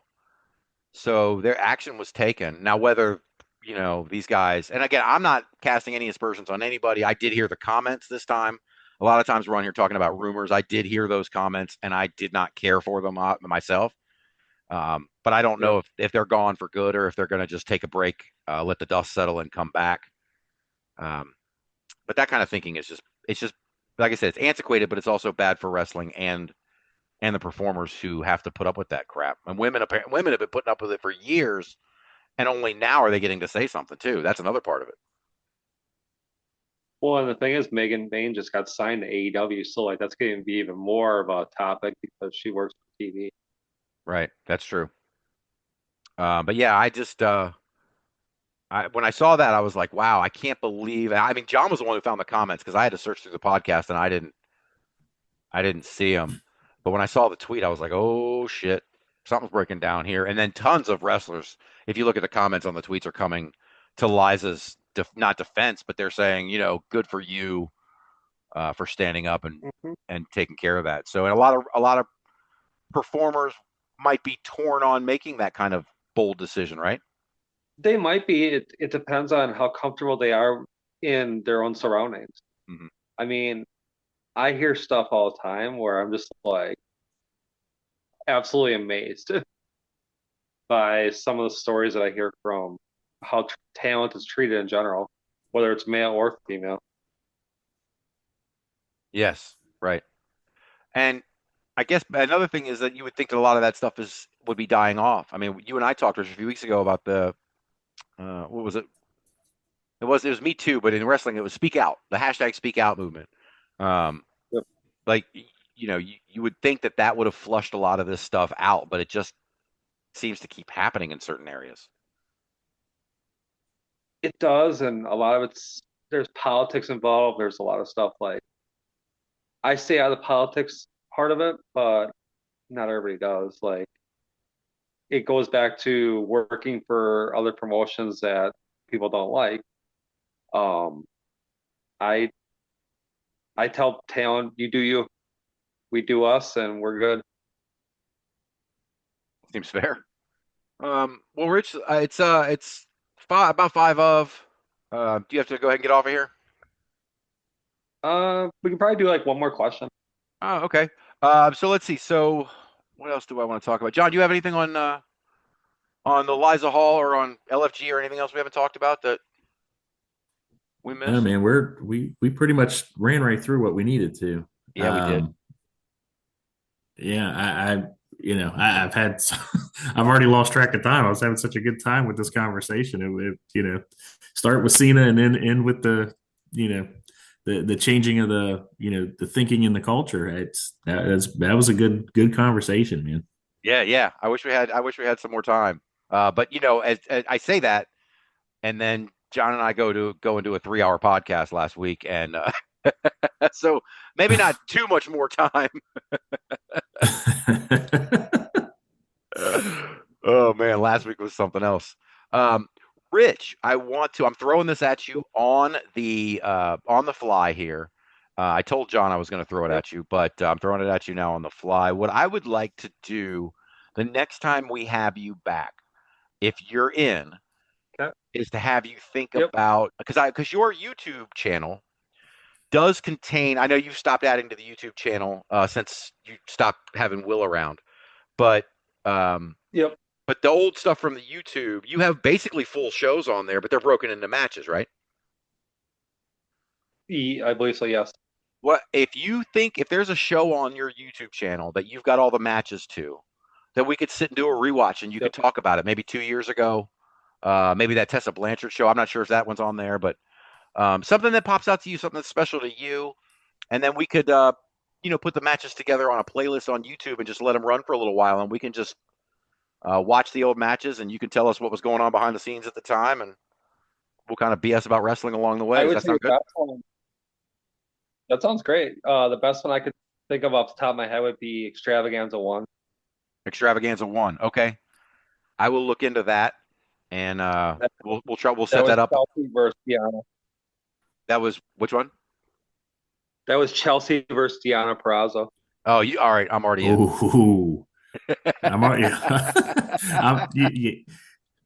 I'm, I'm in, man. That was actually my birthday 3 years ago. Oh man, there you go. Yeah, that's a match for your birthday. That's a good one. Hmm. Yeah, and We could definitely have a lot of stories and all that stuff. yeah. Rich was telling me Chelsea's awesome, right? Yes, she's very, very professional. Very, very nice. I love hearing that. All right, well, Rich, listen, I'll let you get on to your stuff, and then I'll talk to you later about setting up the next time coming on, and we'll talk about watching Extravaganza 1. Sounds great. Thank you very much. All right, Rich. All right, Thanks Rich, as have a good always. one, man. It's great talking to you. Thank you, John. Bye. Oh, man, it is always good having Rich Buchholtz on the show. He has, I mean, look, there wouldn't be a podcast. There wouldn't be an Indie Wrestling Experience podcast if there was no Rich Buchholtz. Rich Buchholtz is the guy who let me interview him in the hour before a show he was running was about to start, and then reached out to me to say, let's do it again. Let's do a longer form thing. I'm interested. I love it, and so it's always great. I mean, like I said, there wouldn't be a podcast about it. That's where the podcast was born. Was out of those Rich Buchholtz interviews. So I can't ever be. I'll always be appreciative to Rich, and I always love having him on, and he's always got great insight from a promoter. Let's see. So before we get off, Rich is great. He is. And next week we got something great going on, and I will tell you guys about that in a minute. John and I are very excited about next week's show. But before we get into that, it is late. We're 2 days late recording because I had a personal issue come up this week. And so some of these shows, my preview for this week's coming shows are starting in less than 24 hours from when we're recording. So it's a little different setup this time, but I don't have as many, but I do want to run through some of these shows coming this weekend. And then John, you and I can get out of here. And then I can tell everybody what's coming next week. Sounds great. All right. So on Friday, the only show I have for Friday is SSW Entertainment is having Horsepower at Mahone Middle School in Kenosha, Wisconsin. Vic Capri taking on Ryan Cross for the SSW SNS Unified title. It's a lot to say. Big Vito will be in attendance taking on Salem Crane. Mustafa Ali will be there taking on Jordan Cross. And a triple threat for the women's title, Sophia Rose, Shelly Benson, and Missa Kate. That'll be a good one. Yeah, right? Missa Kate, I'm in. right. Hey, Mustafa Ali versus Jordan Cross. I mean, yeah, that guy. Anything with Mustafa Ali, I'm down. Still haven't quite figured out why he hasn't kind of caught on to a bigger degree, but I'm telling you, it's coming. The guy's money. He really is, man. He really is. That gimmick he was running in TNA was great. I think it was awesome. He's the kind of guy, if you give him freedom, I think he really can produce. But WWE stuck him with Redemption, and it was over. That ended a lot. That ended for a lot of guys, didn't it? God, didn't it? So let's see. On Saturday, we got Wrestling Theology Fellowship is holding Crossroads of Destiny at Mercy Road Church in Anderson, Indiana. Calvin Tankman will be taking on Jack Vaughn for the Belt of Truth. Big Top Fitness will be defending the tag titles against Highlight Reel, and a women's match between Ari Alexander and Tegan Rose. Where are you on Calvin Tankman? I love big beefy boys, man. And yes, I'm now hearing that and how it sounded, but I'm sticking by it, man. Listen, there's something about a guy that doesn't look like he should be able to do what he does. And Tankman is one of those guys, man. I mean, he's got the power of it. He's quick for his size, and he's got a great moveset. Yeah, he flies. Yeah. It's crazy to me what that guy does at his size. Yeah, I'm a big Calvin Tankman guy, and he's another guy that I think, the right opportunity could really, really make him take him to that next level. 100% agree, man. I'm telling you, put him over in AEW, and I'm telling you, man, put him with Lashley, put him with that group, man. I could see it right now. Put him in there, and run him alongside of. Oh shoot, it's gonna drive me crazy because I'm losing the name. I'm gonna have to come back to it. There's too many names, Bob. There's too many. No, we're cramming more in. We're just going to keep cramming in. I got more names for you. Here we go. Premier Wrestling League Mid-Atlantic is holding Riddle Me This. You'll never guess who's going to appear at that show. At Mercer Mall in Bluefield, West Virginia. Matt Riddle. Is he though? Yeah, right. Will he show? Who knows? Riddle me this. That's right. Now, if you name a show after a guy and then he tries to change the terms of the agreement the day of, you might be screwed. Yeah, that one's gonna that's gonna be hard to come back. But you make it Batman theme. Yeah, Come on. yeah, there'll be Come on, revised there's a posts that'll be like, pivot. question me this. There's a pivot there. There's a pivot, man. Well, they could change it to. I mean, if something happens with Riddle, they could change it to something like Boogie with Me, because also set to appear at the show, not wrestling clearly, is the Boogie Woogie Man, Jimmy Valiant. I have not seen Jimmy Valiant live ever. Me either. Were we even allowed to go anywhere at that point? No. But I mean, like, even on the circuit, like, I've never been to a show where Jimmy Valiant was signing autographs. Yeah. So that'll be really cool. I don't know how far. Awesome. I don't know how far Bluefield, West Virginia is, but I just drove to the other side of West Virginia last weekend, so it can't be any further. Let's see. Also set to appear on this show, Bobby Yellow will be taking on Aaron West. Betty D versus Emily Rose. Matt Riddle will be wrestling a match versus Jeff Paul. And Lane Callie will be taking on OK for the heavyweight title. In Erie, Pennsylvania, ESW Keystone is having a show called Crisis with Zach Nystrom versus Bennett Cole. Dakota O'Ryan versus Aiden Hall for the Lake Erie title. And Matt McCoy taking on Cal Keaton. This one I am interested in because of the names that are on it. Midwest All-Star Wrestling on Saturday is having their second Women's Invitational Tournament. Winner to get a title shot. Gail Kim is appearing. She won't wrestle, but she will be there signing autographs and meeting with fans. The list of folks, actually, I think this is the full list. I think they said it was 8. Yes. 8 competitors: Briar Hale, Shaza McKenzie, Macaulay Rose, Dulce Tormenta, Blair Onyx, Heather Monroe, Lainey Luck, and Rachel Armstrong will be competing in a tournament for a shot at the women's championship. Some pretty good names on that list.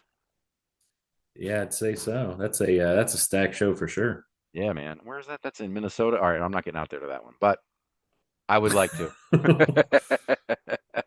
I'm pretty sure my car's not making it out there. Right. Oh my God. Dude, I rented a car this week to go out. I told you I was going to rent a car to go to West Virginia. Smart move. I rented this little Hyundai Venue. I guess they call them subcompact SUVs now or something. Okay. I'm not being paid by Hyundai at all to say this. I fucking love that car, man. It was. Did you? Dipping around corners, and I had all this visibility. And I mean, it's a little 4-cylinder, but the damn thing doesn't weigh but 20 pounds. It just takes off. I loved it. That's awesome. Yeah, Hyundais and Kias, man. That's my jam. Yeah, I'm down with the Hyundais, man, for real. Anyway, not to plug them since we're not getting paid, but I did have fun with that car, especially driving those West Virginia mountain roads. I mean, the speed limit is twisty-turny, brother. The speed limit is still 55 somehow on most of them. How the hell does that make it? Like, are these regulars riding these roads at 55? Listen, that's 55 if it's enforced. Wink, wink. Oh, it's West Virginia. What are they've got 7 officers for West Virginia, I believe. So, yeah, I didn't see too many. Oh man, let's see. So, in Nelson, Illinois, Zawa is holding Zawa 31 Shakedown Street at Parties on Pope in Nelson. Bucky Collins taking on Judd the Janitor. Your boy Bruce Hamilton versus Jack Spade. Ashlyn Alexander taking on Jade Blackwell. Mr. Havens versus Hartenbauer. And Bayou Bill versus Herzog. Something we are very familiar with. MCW Pro Wrestling is having Winter Blast in Frederick at the Frederick Elks Club in Frederick, Maryland. The Mecca Brian Johnson and Hellfire McGuire are going to be taking on Tommy Dreamer and Miami Mike Walker. That's going to be pretty awesome. Wow. Listen, to me, that's worth price of admission right there. Hell Tommy yeah. Dreamer, come on. And Now, Miami Mike, who doesn't love Miami Mike? exact. Well, Hellfire doesn't anymore. Are you in the loop on this Hellfire heel turn? I've heard a little bit about it, but never liked that guy. That's right. Exactly. Yeah, no. In December they had that show, and it was like a loser gets 10 lashes match. It was Oof. Miami Mike versus Mecca, and if Mike lost, then Hellfire would have to take the lashes. But when Mike lost, he insisted on taking the lashes anyway.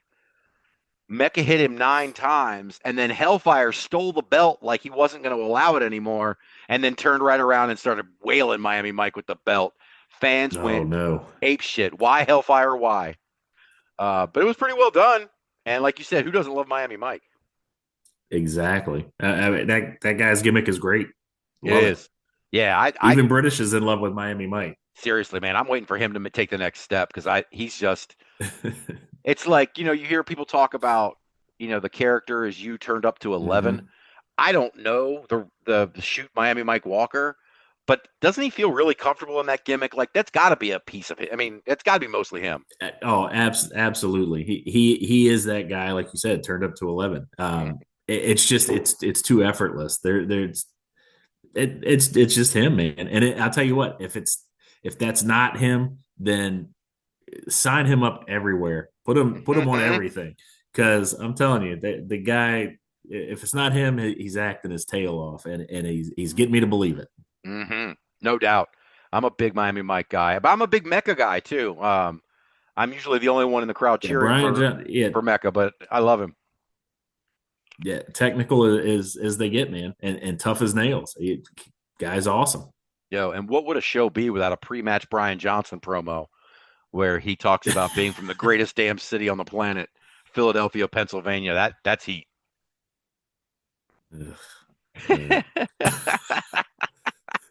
But look, also on this show, somebody's got to live there, right? Yeah, better them.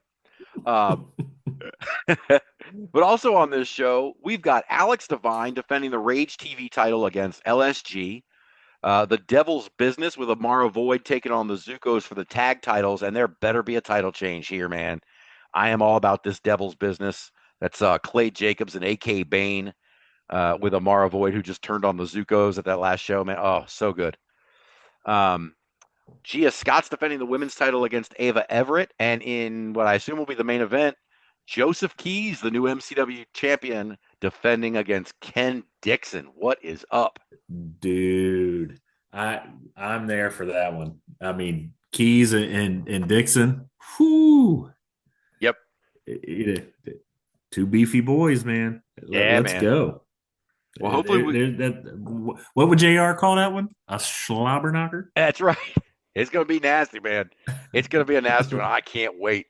And I want to know, and we got that show coming up at the Hollywood Firehouse a couple weeks after that. So be interested to see how that shapes that show, especially with your boy Nick Nemeth coming down.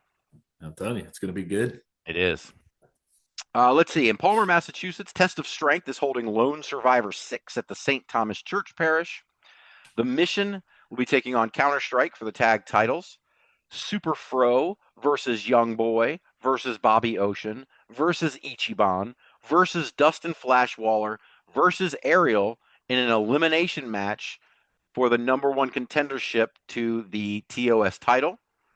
At the same show, the TOS champion Sammy Diaz will be defending against Brett Ryan Gosselin, the victorious BRG. And the Underground King will be defending the K1 Classic title against Chris Masters. Ooh, a Chris Masters sighting. Nice. Yeah, man. Break out that master lock. Whose was better, Masters or Lashley? Gun to my head, I'm going Masters. I think Chris Masters had I think you know what it is? I think his arms are just a little bit longer. It looks a little locked in. Mm-hmm. At least it did. It did at the time. Lashley, it's almost because Masters was cut. He was huge, but Lashley just seems so much bigger. I think his arms are so much bigger. It just doesn't look like he really can clasp the fingers just because the freaking size of his biceps. Right. And I don't know how it doesn't. You're getting more pressure from the biceps squishing your head than you're getting the master lock Yes, yes. or the hurt lock. Um, don't get me wrong. I don't want to be in either one. No. But I think Chris Masters did it just a little bit better. I think for me. Yeah. And you know what? Give Chris Masters his Don't flowers, tell man. Bobby I said that. No, Don't tell fuck Bobby I no. said that. No. I don't want any part of Bobby Lashley. No. Oof. But Chris Masters, man, you got to give him his flowers because they put him through the ringer in WWE, man. I mean, those They guys did. teasing him about losing weight after the steroid thing, and then just the way that they just start and stopped him. That kid could have been a star, and maybe it was because he was too Absolutely. young.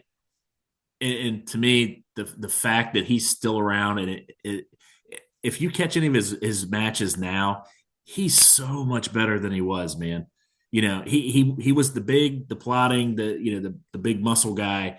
Thinned out. I think I prefer him. The leaner, leaner, meaner version. Man, he is so much better now. You believe everything he does. His ring psychology is great. I'm telling you, man, and the fact that he, like you said, he stuck it out after everything that he went through with that. Man, I'm telling you, class act, man. I mean, that's a mentally tough dude right there. Yes. Yep. I'm a big Masters guy, and I think that match is going to be awesome. I think that card's going to be great, and some really good names on that show out in Palmer, Massachusetts. If you're in the area, go check it out. Absolutely. I saw Chris Masters at the first show I covered for the Indie Wrestling Experience. He was the main event featured guy, and Awesome. it was just a great match. It was just great to see him live, and he still goes. I mean, he's still a young guy. He was a really young guy when he was in WWE, so he's not even that old. I mean, he's certainly not our age. Right.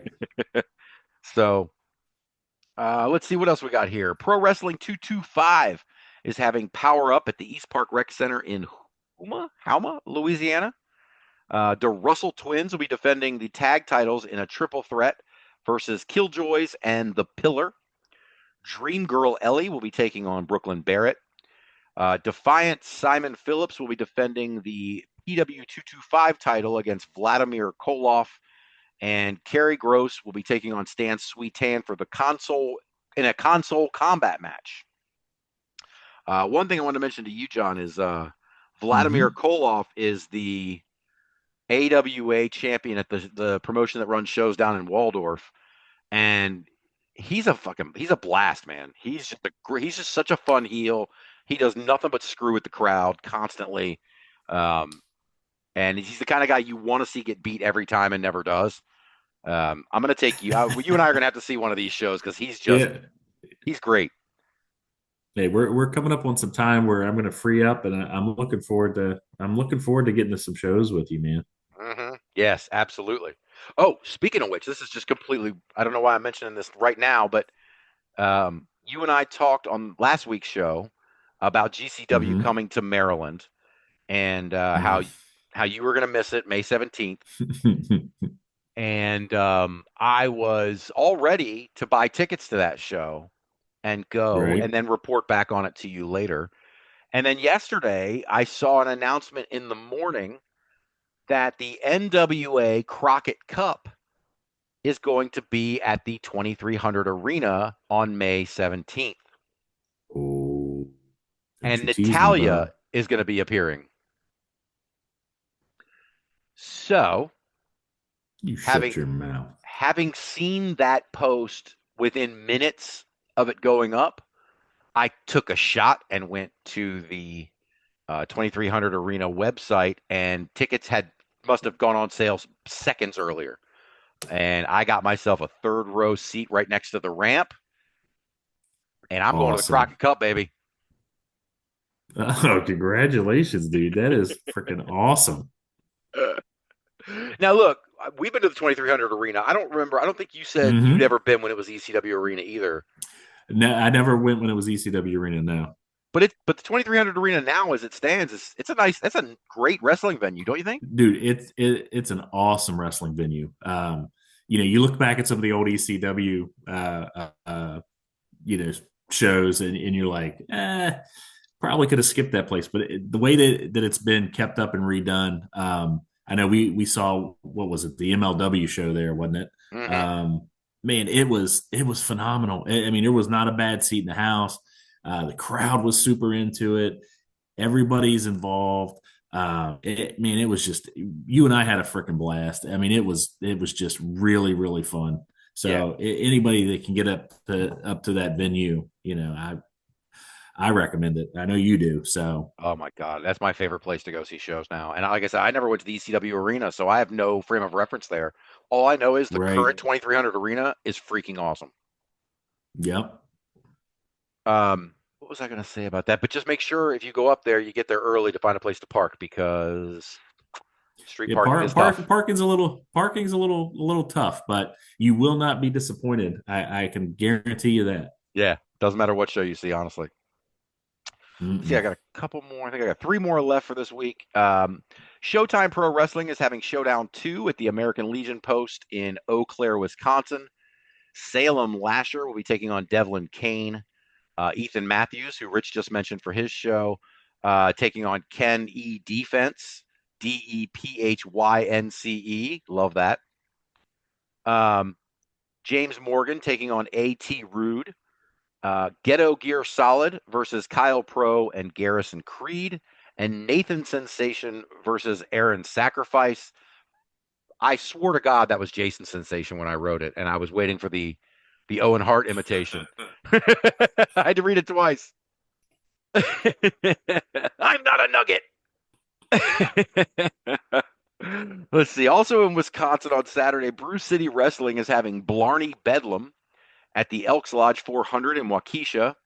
Liiza Hall will be taking on Raven Radix for the women's title. CJ Cole will be defending the Heritage title against Hosea Vatsana in a blood sport rules match with no ropes. Chucky Bates is taking on Gunnar Wicks. Embassy taking on Whiskey Bent and Hellbound. And Yeti Henderson will be defending the Elks Lodge 400 title in a triple threat against Jaden Mercer and Big Stepa Armando Alvarez. Finally, on Sunday, Second Wrestling is having Pure and Holy at Home Bar in Prospect Heights, Illinois. Maggie Lee will be taking on Billy Starks. That's going to be awesome. That's a home run right there. Hell yeah. Kylie Ray will be there taking on Vert Vixen. David Ali will be taking on Solomon Tupu for the second wrestling championship. Jack Cartwheel will be taking on It's Gal in a WWE ID showcase match. And Shelly Benson will be taking on Kaya McKenna. That should be a pretty good show too. That's I was going to say that's kind of a nice looking little show, man. Yeah, man, some really good shows coming up this weekend. And I am looking forward to. I am not going to any of them because I traveled last weekend and I'm old and I'm still worn out from the travel. Yeah, I agree. I agree with you. But you and I are going to catch a show soon. We're going to get together on one of these shows very soon. But what I want to say right now is what I've been waiting all episode to say, and that is, John, before we started recording, I got a text confirming that Bobby Blaze will be on our show next week. We have Bobby Blaze coming on the show to talk. Well, honestly, we're going to let Bobby Blaze talk about whatever the hell he wants to talk about. Right. We're going to let Bobby Blaze talk and we're going to listen. That's pretty much it. And however long it goes, it goes. However much time Bobby Blaze gives us, we're going to just sit here and hang out. I cannot tell you how we're going to be excited we're going to be two kids and we're going to sit here and mark out, man. Dude, I'm so freaking excited. Yeah, me too. I hope you guys are excited to hear Bobby Blaze. If you've ever heard Bobby Blaze on any of the other podcasts, he's an absolute hoot, and he's got stories for days, and I want to hear all of them. I'm down. Yeah, man. So for now, guys, thank you for listening as always. I'm sorry this episode came out a couple of days late. That is on me. But as always, the Indie Wrestling Experience, alloneword.com is the website. Their link tree is the best place to find all of our social media and other places like Facebook, Instagram, Threads, Blue Sky, TikTok, Twitter, the Smug Mug, where you can see all of the photos, even the ones that I took this past weekend in West Virginia. And I guess that's pretty much it. Guys, thank you for listening, and we'll see you next time. John, till next time. Hey, man. Thanks, guys.